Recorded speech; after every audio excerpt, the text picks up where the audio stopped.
রাতের সময় ছিল। অনন্যা নিজের হস্টেলের ঘরের জানলা দিয়ে একলা বাইরের দৃশ্য দেখছিল। বাইরে খুবই ভয়ঙ্কর বৃষ্টি আর বিদ্যুৎ চমকাচ্ছিল। বিদ্যুৎ বারবার চমকাচ্ছিল।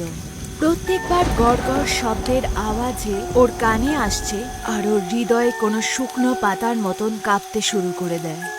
ও চুপচাপ নিজের বিছানায় শুয়ে ঘুমানোর চেষ্টা করছে। এটা বিহারের একটা পুরনো বালিকা ছাত্রাবাস। 16 বছর আগে এখানে 11 জন মেয়ের রহস্যময়ভাবে মৃত্যু হয়েছিল। পুলিশ অনেক চেষ্টা করেছিল, কিন্তু কেউই সফল হতে পারেনি। কিছু মানুষ ভয়ের কারণে একে অভিশপ্ত ছাত্রাবাস বলতে শুরু করে। কিন্তু 16 বছর পর এই ছাত্রাবাসের গেট আবার খুলে দেওয়া হয়। সকাল হতে অনন্যার চোখ খুলে গেল। তখনই এক জোরদার পায়ের আওয়াজ ওর দরজার সামনে এলো। বিভান সেখানে এসে পৌঁছালো। আমার নাম বিভান, এই ছাত্রাবাসের আমি আসলে কেয়ারটেকার। এটা বলেই বিভান অনন্যাকে ঘুরে দেখতে থাকলো। কিছুক্ষণ পর বিভান খুব আস্তে গলায় বলল, আমি জানি তো, এই ছাত্রাবাসটা 16 বছর পর খুলেছে, আর তুমি হলে প্রথম সেই মেয়ে যে 16 বছর পর এখানে থাকার জন্য এসেছে। সত্যি বলবো, এই পুরো ছাত্রাবাসে আজ পর্যন্ত তুমি শুধু একা। আমি তোমাকে সতর্ক করে দিচ্ছি, তুমি চলে যাও এখান থেকে। তুমি এসব কথা কেন বলছো? আমার কি এখানে কোনো রকম বিপদ আছে? আমাকে বলা হয়েছে আমি এখানে সুরক্ষিত থাকবো, আর আমার কোনো রকম এখানে কোনো বিপদ নেই। বিভানের চেহারায় অদ্ভুত একটা ভয় ছড়িয়ে গেল। রাত্রে তুমি কি কিছু বুঝতে পেরেছিলে কালকে? ও আমাকে সারা রাত শুতেই দেয় না। এইটুকু বলেই বিভান খুব জোর পায়ে সেখান থেকে চলে গেল। অনন্যা সারা দিন খুব চিন্তিত ছিল। সন্ধেবেলায় ও আবার ছাত্রাবাসে ফেরত এলো আর ঘুমানোর চেষ্টা করলো। মাঝ রাতে ওর ঘুম হঠাৎ ভেঙে গেল। তখনই যখন ওর নজর ছাদের দিকে গেল, ওর লোম খাড়া হয়ে গেল। ছাদে এক খুব ভয়ানক মেয়ে চিপকে ছিল। নিজের লাল রক্ত ভরা চোখে অনন্যাকে ঘুরছিল। পর মুহূর্তে সে ছাদ থেকে চিপকে থাকা মেয়ে হঠাৎ করে সোজা অনন্যার ওপরে চলে এলো। আমি জানি যে তুই কে। এই ছাত্রাবাসের আত্মারা তোকে মারার জন্য ছটফট করছে। ওদের আত্মা ফেসে আছে, কিন্তু আমি জানি তুই কে। সত্যতা জানতে চাস? তাহলে তার পিছনে যে আজ সকালে তোর সাথে দেখা করতে এসেছিল। মেয়েটি এক অদ্ভুত বিকৃত আওয়াজে হাসতে লাগলো। পূজা ঘর, পূজা ঘর। অনন্যা অজ্ঞান হয়ে গেল। সকালে অনন্যার চোখ খুলল তো ও হৃদয় কাঁপতে লাগলো। ও এক ঝটকায় উঠে গেল। কাল যেটা আমি দেখেছি সেটা কি স্বপ্ন ছিল না সত্যি? ও আয়নার সামনে গিয়ে দাঁড়ালো। ওর গলার মধ্যে কারোর হাতের গভীর ছাপ ছিল। অনন্যার চেহারায় ভয় ছেয়ে গেল। ও মাই গড, তার মানে আমি যেটা দেখেছিলাম সেটা সত্যি। ওর পায়ের নিচ থেকে মাটি সরে গেল। তখনই কেউ ওর কাঁধের ওপরে হাত রাখলো। ঠান্ডা হাত, বরফের মতো স্পর্শ, যেন কোনো মৃত শরীরের হাত ওর কাঁধের ওপর ছুলো। অনন্যা পেছনে ঘুরে দেখল, আর ওর পায়ের জান চলে গেল। সেই মেয়েটি ওখানেই দাঁড়িয়েছিল। হলুদ ত্বক, লাল ফেটে যাওয়া চোখ আর ঘাড় অর্ধেক ঘোরানো। অনন্যা চিৎকার করতে করতে পালালো। পুরো ছাত্রাবাসে দৌড়ে ও বাইরে অবধি এলো। বাইরে বিভান দাঁড়িয়েছিল। ও অনন্যাকে মন দিয়ে দেখতে থাকলো। কি হলো? এই ছাত্রাবাসের এমন কি রহস্য আছে? অনন্যা কাপা কাপা ঠোঁটে সব ঘটনা বিভানকে বলতে লাগলো। তারপর বিভানের চেহারা আরো স্নান হয়ে গেল। আরে রাত্রিবেলা এই ছাত্রাবাসে কেউ থাকে না। বিকেল 5টার সময় আমি এখান থেকে চলে যাই। তোমাকে আমি এখনো বলছি, তুমি এখান থেকে চলে যাও। এইটুকু বলেই বিভান যেতে থাকলো। তখনই অনন্যা খুব তাড়াতাড়ি ওর সামনে এসে দাঁড়ালো।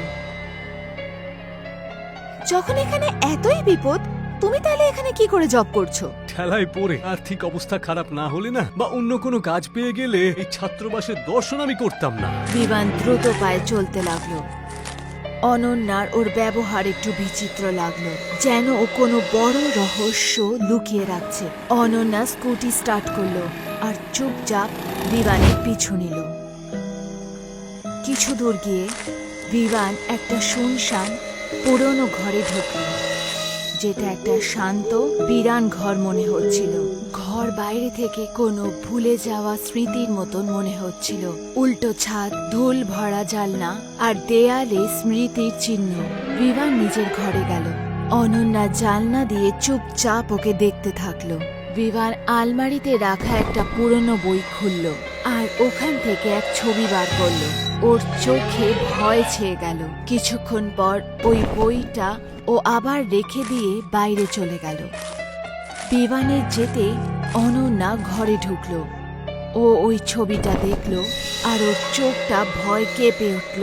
এই সেই ভয়ানক মেয়ের ছবি যে কাল রাতে ওকে সাবধান করতে এসেছিল। অনন্যা ছবিটা দেখলো আর কোনো রকম দেরি না করে স্কুটি চালিয়ে সেখান থেকে চলে গেল। ও একটা শান্ত গার্ডেনে গিয়ে বসলো। ওর হাত কাঁপছিল আর ওর চোখ সেই ছবির মধ্যেই ছিল। ছবির ব্যাকগ্রাউন্ডে একটা পূজা ঘর দেখা যাচ্ছিল। অনন্যা সেই ছবিটা মন দিয়ে দেখছিল আর পর মুহূর্তেই ওর মাথা ঝনঝনিয়ে উঠল। এটা তো ছাত্রাবাসের সেই জায়গা যেখানে লেখা ছিল এখানে আসা বারণ। পূজা ঘর কি সেখানে? অনন্যা সেই ছাত্রাবাসে ফেরত এলো। ও সেই লুকিয়ে রাখা জায়গায় এলো যেখানে আসা ওর বারণ ছিল। অন্ধকার, দুর্গন্ধ, এক অদ্ভুত নিস্তব্ধতা, যেন এই জায়গাটা মানুষেরই নয়। অনেক কষ্টের পর ও ঘরটা খুঁজে পেল। সামনের দৃশ্য দেখে ওর আত্মা কেঁপে উঠল।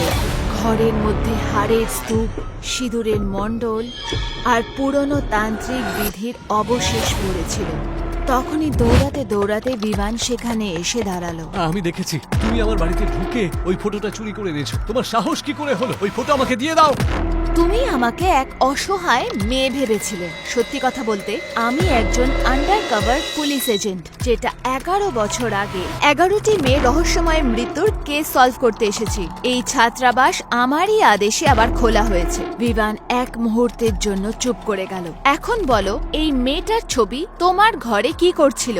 এই মেয়েটাকে আমি কাল রাতে দেখতে পেয়েছি আর ওর চেহারা ভয়ানক ছিল। হঠাৎ ঘর অন্ধকার হয়ে গেল। দেয়াল শুকনো চিৎকারে কেঁপে উঠল আর সেই মুহূর্তেই সেই মৃত মেয়ে নিজের ভয়ানক চেহারার সাথে অনন্যা আর বিমানের সামনে এসে দাঁড়ালো। তুমি তো মরে গিয়েছিলে। আমাদের সবাইকে মেরে তুই কি ভেবেছিলিস তুই বেঁচে যাবি? তুই এখান থেকে ফেরত যেতে পারবি না, কারণ রাতের বেলা এই ছাত্রাবাসে আমাদেরই রাত চলে। অনন্যার চোখ ভয় ফেটে গেল। মরার আগে নিজের দোষ স্বীকার কর। বল, 11 বছর আগে তুই কি করেছিলিস? 11 বছর আগেও আমি এখানে কাজ করতাম। খুবই স্মার্ট একটা ছেলে ছিলাম আর একটা ঠক তান্ত্রিকের কথা শুনে আমি পথ হারাই। ও আমাকে বলেছিল যে আমি যদি তন্ত্রে ওর সঙ্গ দিই তাহলে আমি পৃথিবীর সবচেয়ে বড় লোক হয়ে যাব। ও আমাকে 11টা মেয়ে আনতে বলেছিল আর আমি ছাত্রাবাসের সমস্ত মেয়েদেরকে জালে ফাঁসাই আর এই ঘরের মধ্যে ফিরে আসি, জানো তো? বিমান আর তারপরে পরের গল্প আমি বলছি। এই মেয়েদের এখানে আনতো আর ওই তান্ত্রিক সেই মেয়েদেরকে রেপ করে তাদের বলি দিয়ে দিত আর আমি সেই তান্ত্রিকের শেষ শিকার ছিলাম। কিন্তু আমি তোমাকে ভালোবেসে ফেলেছিলাম, সেই জন্য তোমার ছবিটা আগলে রেখেছিলাম। অনন্যার রক্ত জমে গেল। 11 বছর আগে ইনভেস্টিগেশন হয়েছিল, তাতে কোনো ফয়সালা কেন হয়নি? তার কারণ আমি সমস্ত ফাইল জানিয়ে দিয়েছিলাম, সমস্ত প্রমাণ মুছে ফেলেছিলাম। কোনো পুলিশ অফিসারের লক্ষ্য এই ঘরের মধ্যে পড়েনি। তারপর বিমান ভাঙা গলায় বলল, একদিন রাত্রে যখন আমি প্রমাণ লোপাট করতে এসেছিলাম, আমি আর তান্ত্রিক পুজোর ঘরে দাঁড়িয়েছিলাম। ঘর টিম টিম করা মোমবাতিতে ভর্তি ছিল। হাওয়া ভারী আর তান্ত্রিকের চেহারা লোভে ভরা ছিল। এখানে থাকা এই সমস্ত জিনিসপত্র, তন্ত্রের বইগুলো আর এই কঙ্কালটা, এগুলোকে বাইরে নিয়ে যেতে হবে আমাদেরকে। তাহলে কি আমি এবার এই পৃথিবীর সবচেয়ে বড় লোক হয়ে যাব বলছেন? আগে প্রমাণ লোপাট করো তুমি, তারপর বড় লোকের কথা ভাববে। তান্ত্রিক একটা কঙ্কাল ছুঁয়েই ছিল, হঠাৎ একটা কালো ধোঁয়া বেরোলো। সেই ধোঁয়া থেকে অনেক ছায়া বেরোলো আর তান্ত্রিককে ঘিরে নিল। ও চিৎকার করতে লাগলো। ওর মাংস গলতে লাগলো আর কিছুক্ষণের মধ্যেই ওর শরীর মাটি হয়ে গেল। বিবান ভয় বাইরে চলে গেল, ঘরের দরজা বন্ধ করলো আর ছাত্রাবাস থেকে বাইরে বেরিয়ে গেল। আর ছাত্রাবাস সিল করে দেওয়া হলো। সত্যতা এখন পুরোপুরি সামনে ছিল। ভয়ানক মেয়ে বিবানের কাছে এলো আর ওর গলা টিপে ধরলো। বিবান ছটফট করতে লাগলো। তারপরে তারপর সব নিঃশব্দ শান্ত হয়ে হয়ে গেল। যায়। মরে গেছিল। মেয়েটা অনন্যার দিকে তাকালো। যাও, আর এখানে কখনো এসো না। যাও, এখানে আর কোনোদিন এসো না। আর তখনই ও অনুভব করলো এই ছাত্রাবাসে 11 বছর আগে যেই মেয়েদের খুন হয়েছিল তারা এখনো এই দেয়ালে জীবিত আছে।